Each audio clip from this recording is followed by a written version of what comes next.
بسم اللہ الرحمن الرحیم۔ السلام علیکم۔ مور اللہ تبارک و تعالیٰ کی دلچسپ تخلیقات میں سے ایک ایسا پرندہ ہے جس کے بارے میں بہت سی باتیں مشہور ہیں۔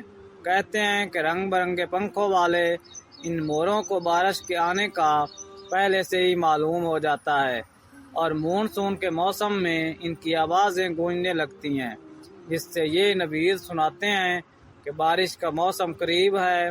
تاہم مور سے متعلق اور بھی کئی دلچسپ حقائق ہیں جس کے بارے میں اکثر لوگ نہیں جانتے۔ مور سانپ کیوں کھاتا ہے؟ اس کے یہ خوبصورت پنکھ کتنے دنوں میں اگتے ہیں؟ ان کی آواز ناخوشگوار کیوں ہوتی ہے؟ آج ان تمام سوالوں کے جواب آپ کو ہم بتائیں گے، تو چلیں پھر شروع کرتے ہیں۔ پیدائش کے وقت مور کی دم نہیں ہوتی، جس کی وجہ سے نر اور مادہ مور ایک جیسے دکھائی دیتے ہیں۔ جب مور 3 ماہ کے ہو جاتے ہیں ان کے جسم پر پنکھ آنا شروع ہو جاتے ہیں اور تقریباً 3 سال میں مکمل پنکھ آ جاتے ہیں۔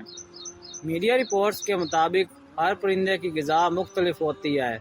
مور بھی کچھ الگ طرح کی چیزیں کھاتا ہے، جیسے پھل، بیج، پھول، پتے، کیڑے مکوڑے، چیونٹیاں، تتلیاں وغیرہ، جبکہ سانپ کو مور اپنا دشمن مانتا ہے۔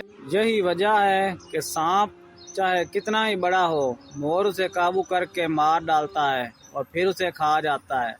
مور کی آواز کو دوسرے پرندوں کی طرح سریلی آوازوں میں شامل نہیں کیا جاتا، بلکہ اس کی آواز کو ناخوشگوار اور چیخنے کی آوازیں کہا جاتا ہے، جبکہ اکثر اونچی آواز والی مخلوق بھی سمجھا جاتا ہے۔ ایک رپورٹ کے مطابق مور 11 مختلف آوازیں نکال سکتا ہے۔